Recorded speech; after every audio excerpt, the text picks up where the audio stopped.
오늘은요, 누가복음 10장 17에서 24절 같이 보려고 해요. 누가복음 10장 17에서 24. 네, 우리 한 절씩 읽으시고 마지막은 함께 보겠습니다. 70인이 기뻐하며 돌아와 이르되 주여 주의 이름이면 귀신들도 우리에게 항복하더이다.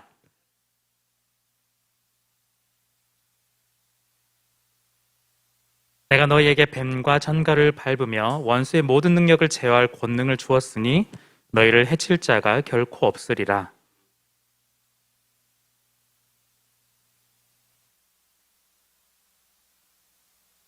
그때 예수께서 성령으로 기뻐하며 이르시되 천지의 주제이신 아버지여 이것을 지혜롭고 슬기 있는 자들에게는 숨기시고 어린아이들에게는 나타내심을 감사하나이다. 옳소이다. 이렇게 된 것이 아버지의 뜻이니이다.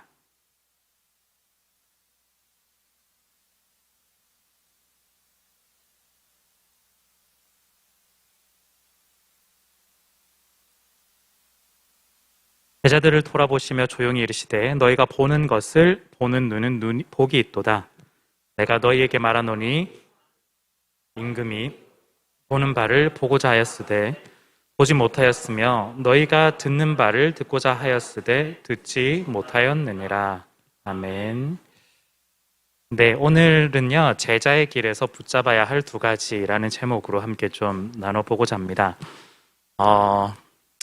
제가 사실은 나이가 조금 있거든요. 네. 네, 80년생인데, 네, 80년생인데, 네, 만 나이를 빨리 했으면 좋겠습니다. 네. 네. 어쨌든, 제가 어릴 때 들었던 노래 중에 어떤 게 있었냐면, 혹시 얼마 전에 이제 송혜 선생님께서 돌아가셨는데, 제가 어릴 때 들었던 노래 중에 뭐 있냐면 최희준 선생님의 하숙생이라는 노래가 있었어요. 혹시 그런 거 아시나요? 실제 음반이 나온 건요 65년이고요. 네, 굉장히 오래된 건데 그 노래가 앞부분에 인생은 나그네 길 어디든 갔다가 사실 우리 나이 얼마 차이 나지 않잖아요. 네, 너무 이상한 눈으로 쳐다보지 마시고. 하여튼 되게 좋거든요. 나중에 유튜브에서 한번 보시면 됐습니다. 어쨌든 제가 어릴 때 이 노래를 들었는데 참 좋더라고요. 근데 어릴 때 들었을 땐 좋다고 생각했는데 나이가 들어가지고 다시 보니까 그냥 어릴 때 그냥 좋아할 그런 노래가 아니더라고요. 그래서 인생을 진짜 많이 살아보고 나서 그냥 돌아보고 나서 이제 한마디 딱 하니까 인생이 참 좋고 행복하고 여러 가지도 있겠지만 그냥 결국에는 나그네 길이었다 이렇게 이야기하는 것 같아요.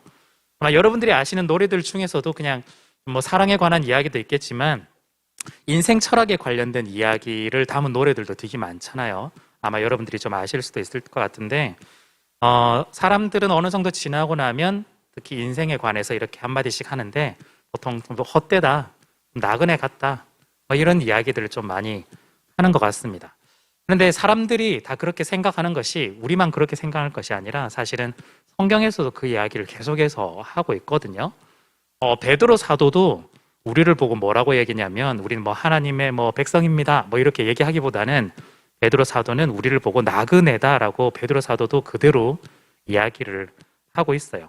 그리고 신명기에서도 보니까 이집트에서 탈출한 그 사람들을 두고 뭐라고 하냐면 너네가 이집트에 있을 때도 나그네였다, 이방인이었다, 그냥 손님이었다 이렇게 이야기를 해요. 그러니까 원래 집으로 돌아가기 위해서 그냥 잠시 머물렀던 사람들이다라고 이야기를 하는 거죠. 그래서 성경은요 우리를 두고 뭐라고 얘기하냐면 나그네 인생이다, 나그네다라고 굉장히 강조를 많이 하고 있어요. 그래서 우리가 나그네라면 이게 그냥 정처 없이 돌아다니는 나그네가 아니라 사실은 고향을 향해서 걸어가고 있는 그런 나그네라고 볼 수 있는데요.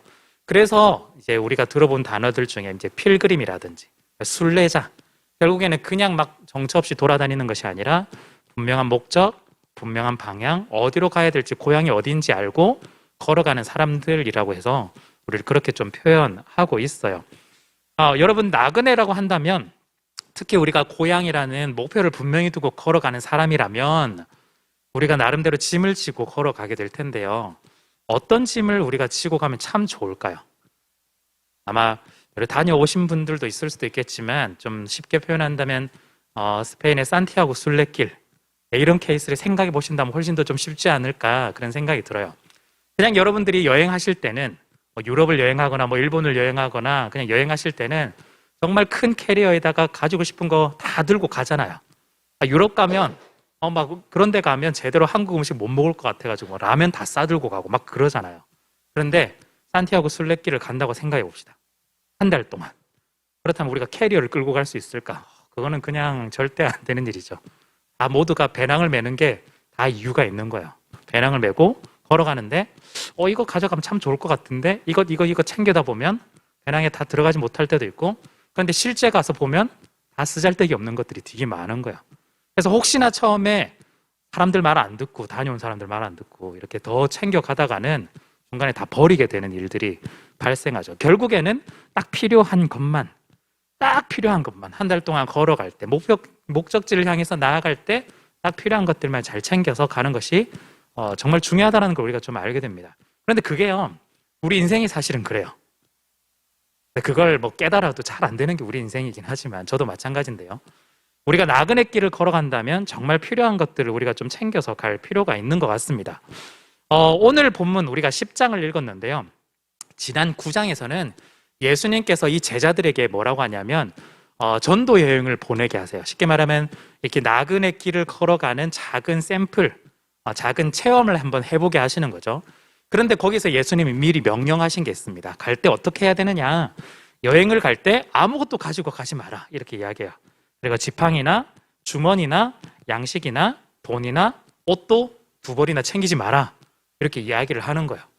결국에는 우리의 여행길이 사실은 지금 있는 것만 딱 챙겨서 가야 되는 그런 급박한 여행일 수도 있고 다른 불필요한 것들은 다 버려야 되는 여행길일 수도 있다는 걸 미리 예수님은 이야기를 해주시는 거죠. 우리가요 걸어갈 때 이런 것들을 챙겨간다면 참 고민이 될 거예요. 뭘 챙겨가야 될까?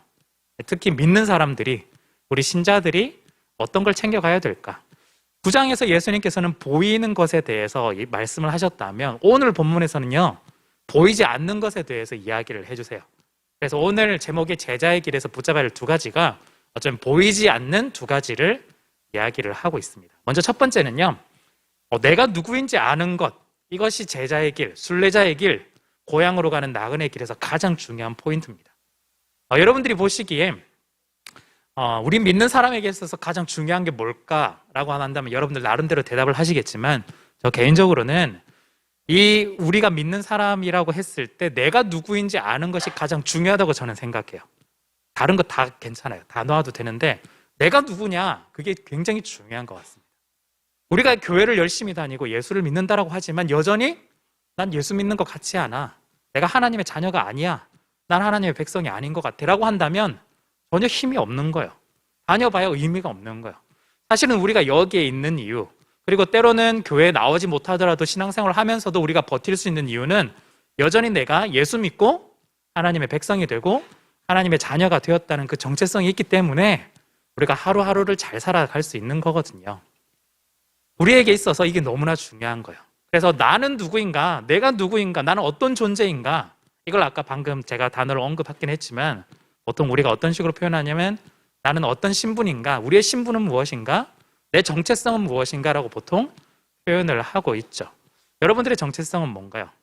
우리가 여러 가지 단어들을 표현하잖아요. 신자, 믿는 사람, 그리스도인, 성경에서는 오늘 나그네도 표현했지만 하나님의 백성, 하나님의 자녀, 여러 가지 단어들로 표현할 수 있어요. 근데 그걸 여러분들이 잡으셔야 된다는 거예요. 특별히 저는 좀 강조하고 싶은 단어는요, 내가 하나님의 자녀다라는 단어를 조금 더 강조하고 싶어요. 우리가 구원받았을 때 하나님이 우리를 노예처럼 부리려고 구원시킨 게 아니라 이제부터 하나님의 자녀로 살아갈 수 있고 하나님의 아들로서 하나님의 딸로서 살아갈 수 있도록 인도하시는 것이 구원이거든요. 내가 하나님의 아들이구나, 내가 하나님의 딸이구나, 하나님의 자녀구나라는 인식을 가질 때 우리가 살아가는 삶에 있어서도 태도와 관점과 세계관 모든 것들이 다 달라질 수 있게 되는 거예요. 오늘 본문을 보니까요 70명의 제자들이 복음을 전하고 다시 돌아오게 돼요. 그러면서 자신들이 경험했던 것들이 너무나 놀라워서 예수님께 다시 한번 이야기를 하는 거예요. 마치 아이들이 바깥에 가서 놀다가 경험한 게 너무 신기해서 엄마한테 이야기하는 그런 거랑 좀 비슷해요. 예수님한테 이야기하는데 귀신들이 우리 말을 듣더라 이런 이야기를 하는 거예요. 귀신들이 도망가더라, 쉽게 말하면. 이런 기적들을 보고 굉장히 깜짝 놀란 거죠. 그래서 너무너무 좋아가지고 예수님한테 이야기하니까 예수님이 뭐라고 이야기하냐면 20절에 귀신들이 너희에게 항복하는 것으로 기뻐하지 말고 너희 이름이 하늘에 기록된 것으로 기뻐해라, 이렇게 예수님이 이야기를 합니다. 혹시 이렇게 좀 이해하실지 모르겠어요. 귀신들을 물리칠 만큼 열심히 했으니 말씀에 따라서 또 순종을 잘 해왔으니까 아마 하늘에 이름이 기록될 거야 라고 혹시 이해하실지는 모르겠지만 그 이해보다는 좀 뒤집어서 이해를 해보시면 훨씬 더 좋을 것 같아요. 어떤 의미냐면요, 우리가요, 첫 번째가 중요한데요, 이미 하나님의 자녀, 하나님의 백성이 되었어요. 이미 하나님의 자녀, 백성이 되었을 때 하나님께서 부어주신 게 이런 귀신들을 물리칠 수 있는 능력을 주셨다는 거예요. 그래서 그 능력을 발휘해서 이런 일들을 하고 돌아온 거죠. 그래서 우리가 기뻐해야 될 것은 뭐냐면 귀신을 물리쳤어요 하는 것보다 사실은 이 능력을 받게 된 원인, 즉 내가 하나님의 백성이 되었고 자녀가 되었다는 것이 훨씬 더 중요하다는 걸 이야기를 하고 있는 겁니다. 지금 예수님이 그 이야기 하는 거예요. 하늘에 이미 이름이 기록된 것, 어떻게 보면 우리가 좀 더 쉽게 말하면 뭐 구원받았다 뭐 이렇게 이야기할 수도 있겠죠. 즉 하나님의 백성이 되고 하나님의 자녀가 되었는데 그것이 훨씬 더 기쁘다라는 걸 너희들이 알아야 된다라고 예수님이 지금 말씀하고 있는 거예요. 우리가요, 귀신을 쫓아낸 것이 강조점이 아니에요. 그래서 좀 생각해 보면 우리가 뭐 사역을 하고 봉사를 하고 섬기고 예수 믿고 어떤 일이 일어났는데 그 일이 일어난 것, 물론 너무 감사하죠. 하나님께서 함께 해주시고 일해 주셨으니까. 그런데 그게 포인트가 아니라는 거예요. 그 일이 일어나기 있고 또한 그걸 해석하고 그걸 받아들이고 그걸 믿어 나가는 그 우리의 신분, 우리의 정체성이 훨씬 더 중요하다라고 이야기를 하는 겁니다. 제가 조금 고민을 해봤어요. 좀 더 이해하기 쉬운 방법이 몇 가지가 뭐 없을까라고 생각해 봤는데, 물론 말이겠지만 우리가 말씀을 잘 지키면 구원 얻나요? 한편으로 맞는 것 같지만 그게 첫 단계는 아니거든요. 우리가 구원을 받았기 때문에 하나님의 말씀을 더 잘 지킬 수 있는 거예요. 하나님의 말씀을 잘 들으면 하나님의 백성이 될 수 있을까? 또 뒤집어서 생각해 보셔야 돼요. 하나님의 백성이 되었으니까 우리가 하나님의 말씀을 잘 지킬 수 있는 거예요. 순종할 수 있는 거예요. 우리가 서로 사랑하기 때문에 하나님이 우리를 구원해 주셨을까요? 우리가 서로 사랑하기 때문에 하나님이 우리를 사랑해 주셨을까요? 아니란 거예요. 하나님이 우리를 먼저 사랑해 주셨기 때문에 우리가 서로 사랑할 수 있는 겁니다. 즉 오늘 본문도요, 우리가 능력이 있어서 귀신을 쫓아내서 제자들이 그래서 하늘의 이름이 새겨진 것이 아니라 이미 하늘의 이름이 새겨진 하나님의 백성, 하나님의 자녀들이기 때문에 이런 능력들이 알아서 따라서 주어지고 있다는 걸 이야기를 하고 있는 거예요. 그래서 내가 하나님의 백성, 하나님의 자녀가 되었기 때문에 우리는 말씀을 지킬 수 있는 능력을 가질 수 있게 되었고, 말씀을 순종할 수 있는 것도 알게 되었고, 서로를 사랑할 수 있는 의지 또한 우리가 하나님의 백성, 자녀이기 때문에 우리가 받을 수 있다는 거예요. 그렇기 때문에 여러분 좀 반복해서 말씀드리지만 우리가 어떤 일을 했다 결과 이것보다 훨씬 더 중요한 것이 뭐냐면 내가 누구인가, 그것을 인식하는 것이 훨씬 더 중요합니다. 우리의 능력은 어디서 나올까요? 우리의 신분, 우리의 정체성으로부터 나오는 거예요. 오늘은 이제 본문에서는 귀신 쫓는 이야기가 나왔지만 그 말고도 내가 믿는 사람으로서 지켜나가야 될 것들이 원래는 잘 안 지켜지는데 그래도 지켜지는 이유들, 그래도 지켜보려고 노력하는 이유는 내가 능력이 있어서 내가 의지가 강해서가 아니라 내가 받은 신분이 있기 때문에, 내가 하나님의 자녀이기 때문에, 하나님의 백성이기 때문에 거기서 나오는 능력이라는 거예요.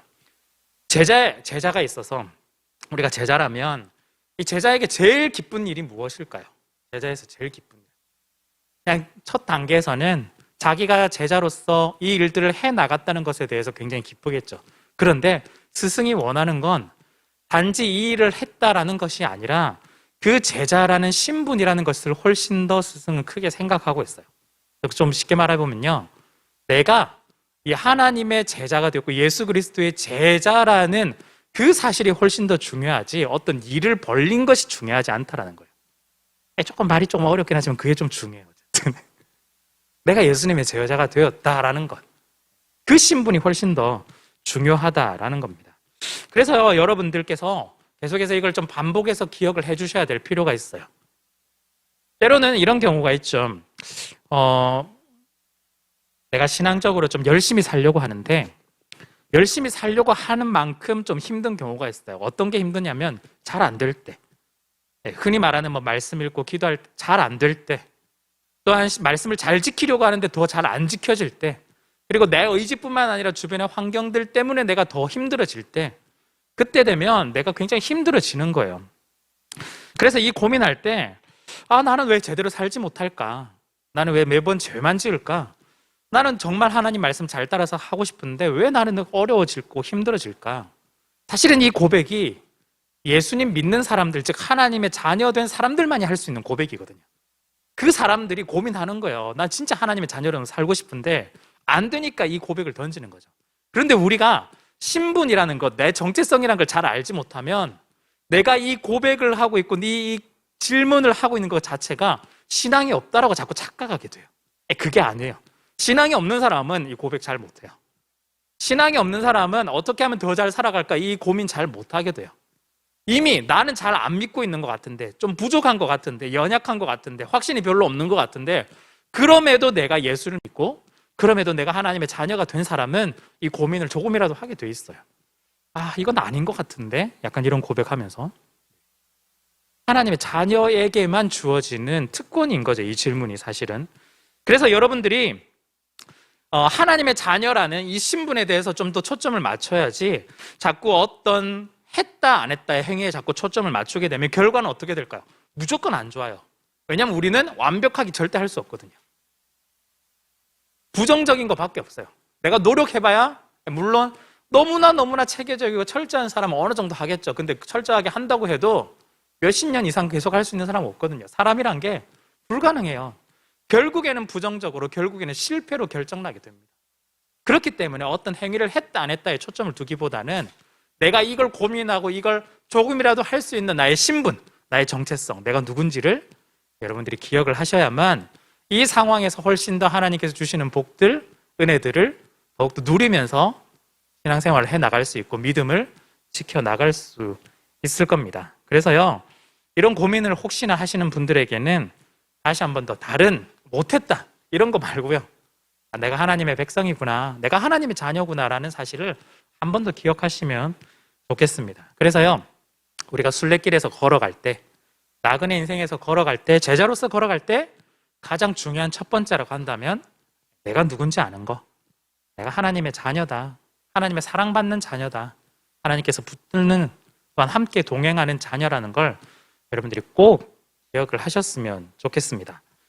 자, 첫 번째가요, 방금 자신이 누구인지 아는 거라면, 두 번째는요, 하나님을 알아가는 것, 하나님을 알아가는 것이 이 두 번째 순례길에서 너무나 중요한 포인트입니다. 그래서 이 두 가지가 다 보이지 않는 거죠. 보이는 거에 구장이 나왔다면 보이지 않는 이 두 가지라고 볼 수가 있어요. 자, 우리가 예수를 믿고요, 출발점이 하나님의 백성 자녀라는 신분으로 우리가 출발을 했다라면 이제 고향으로 향해서 계속해서 나그네로 걸어갈 텐데, 걸어가는 과정에서 가장 중요한 건 뭐냐면, 나를 이렇게 하나님의 백성 자녀로 삼아주신 그 하나님은 어떤 분일까?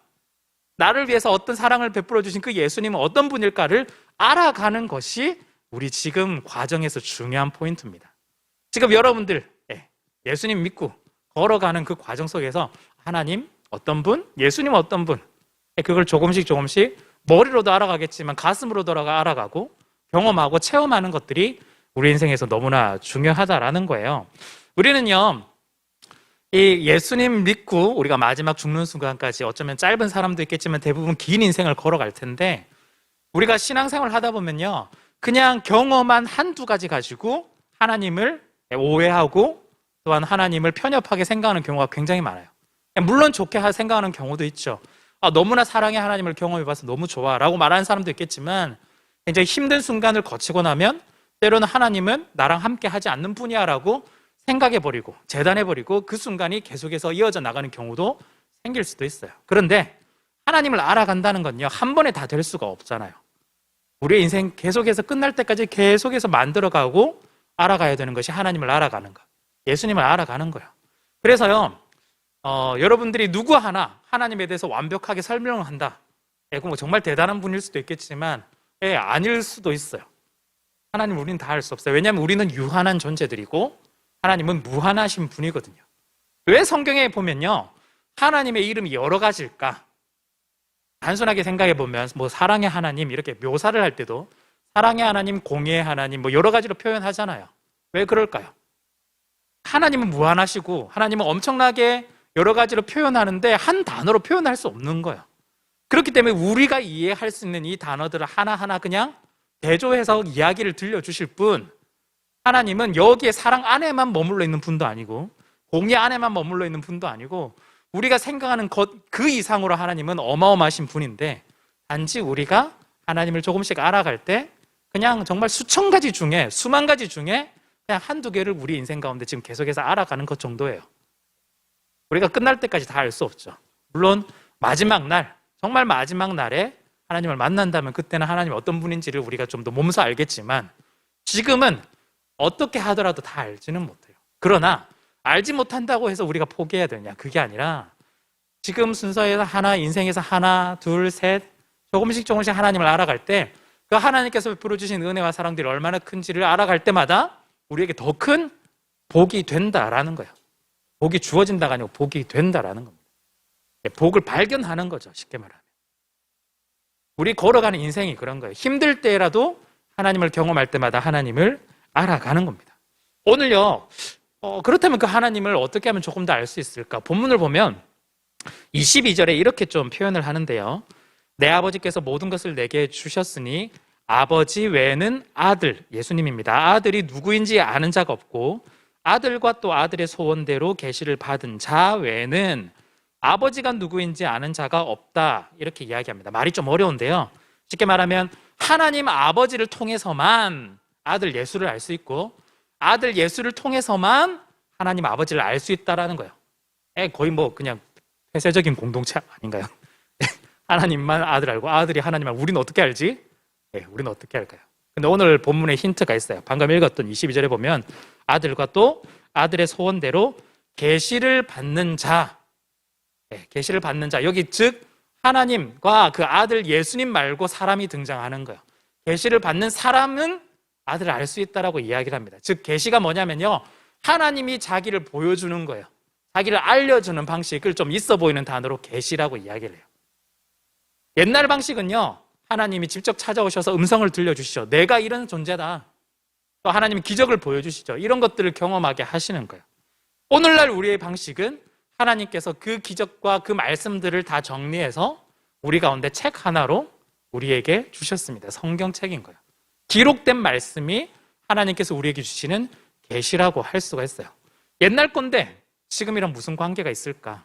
하나님의 속성을 생각해 보신다면요, 하나님은 전지전능하시고 하나님은 틀린 것이 없으시고 완벽하시고 완전하신 분이라면 하나님이 그때 했던 말들이 지금 와서 뒤집혀질 일이 없거든요. 동일한 말씀이란 거예요. 그래서 그때 하셨던 그 말씀 그대로 우리에게 오늘날 주어진다 하더라도 옛날 이야기 이렇게 넘어가는 것이 아니라 여전히 우리에게 유효하고 효과적인 하나님의 말씀을 우리 가운데 주어진다는 거예요. 그래서 결론적으로 생각해 보시면 하나님을 알려면, 예수님을 알려면 어떻게 해야 될까요? 성경을 읽어야 됩니다.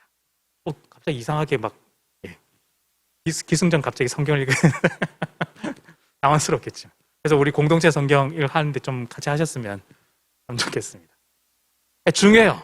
성경을 통해서 하나님을 알 수 있다는 거예요. 그러니까 여러분들이 궁금해하시는 것도 굉장히 많잖아요. 성경에 관해서, 인생에 관해서, 우주에 관해서 궁금해하시는 것들인데 질문 던지고 답을 찾고 하는 건 너무 중요해요. 그런데 성경 속에 나와 있는 답들도 여러분들이 좀 찾아오셨으면 좋겠습니다. 여러 가지, 10가지 질문들이 있다면 성경을 읽고 나면 못해도 6가지, 7가지, 8가지는 해결될 수 있는 질문들인데, 답인데 여러분들이 그걸 아직 읽지를 않으셔가지고 자꾸 거기서 그냥 헤매고 계시는 거예요. 나머지 2-3가지는 물어보고 질문하고 추측해보고 추론해보고 여러 가지 과정들을 통해서 어느 정도 알아갈 수 있지만 나머지 7가지, 8가지는 성경을 통해서 분명히 우리는 확인할 수 있거든요. 그래서 읽으셔야 돼요. 그래야 하나님을 알고 예수님을 알아서 우리가 어디로 가야 되는지 알 수 있는 거죠. 우리가 고향을 간다고 말하지만, 천국을 향해서 간다고 말하지만, 하나님 나라를 향해서 간다고 말하지만 하나님이 거기서 어떻게 하시는지, 또한 그 하늘나라가 어떤 나라인지도 알지 못하는데 우리가 걸어갈 수 있을까? 즉 목적지와 방향을 잃어버린 채로 우리가 걸어갈 가능성이 굉장히 높다라는 거예요. 하나님을 알지 못하면, 예수님을 알지 못하면 우린 단지 열심히 걸어갈 뿐인데 엉뚱한 길로 걸어갈 가능성이 너무너무 높다라는 겁니다. 이제 내가 출발점에서 하나님의 자녀라는 것을 안다면, 그래, 우리 집 주소가 어디더라? 하면서 주소를 확인하고 그 주소를 주신 그분이 어떤 분인지를 기억하고 경험하면서 걸어가야 되는 것이 우리의 인생길, 우리의 나그네 길, 우리의 제자가 걸어가는 길이다라는 거예요. 여러분, 우리가요, 이 성경 말씀을 읽을 때 하나님을 아까 전에 말씀드렸던 것처럼 수천 가지라면 다 알지는 못해요. 한계가 있기 때문에. 그렇지만 지금 우리의 눈에는 좀 선명하지 않고 약간 희미해 보인다 할지라도 그래도 그 중에 주어지는 것들로만 해도 하나님을 알아가고 고향을 가는 데는 전혀 문제가 없어요. 그렇기 때문에 말씀을 기대하시고 소망하시면서 하나님을 알아가는 기쁨들을 누렸으면 좋겠습니다. 하나님을 알아가는 기쁨을 누렸으면 좋겠습니다.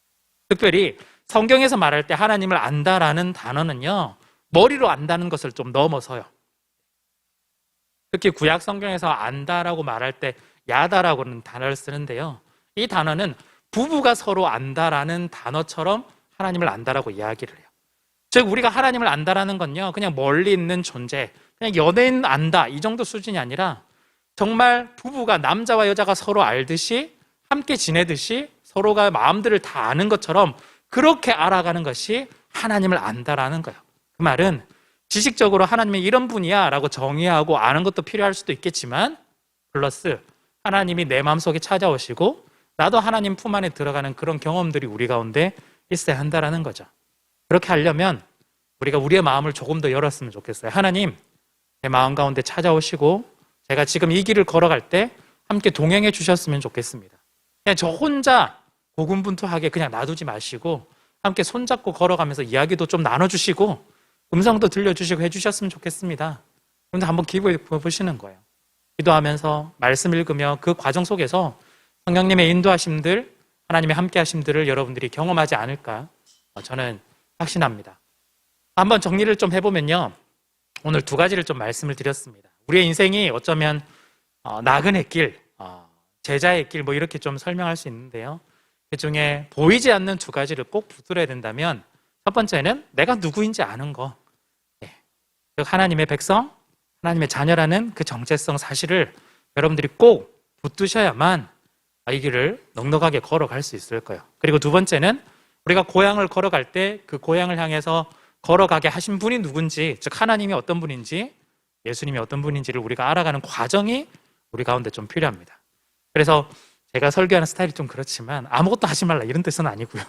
마치 들어보면 진짜 아무것도 하지 말고 이것만 하라라고 이야기한 처럼 들릴 수도 있는데 그런 뜻은 아니지만 우리가 어떤 일을 하더라도 그 속에 담겨 있는 본질들을 잃어버리지 말고, 특별히 우리 인생 전체를 바라본다면 우리가 인생에서 뭘 남겨야지, 뭘 열심히 해야지 분명 중요하지만 그 속에, 그 이면에, 그 내면에 가장 중요한 것을 놓치지 않았으면 좋겠습니다. 그래서 이 넉넉하게 이 길들을 하나님을 알아가는 기쁨들, 복을 누리며 잘 걸어갈 수 있었으면 좋겠습니다.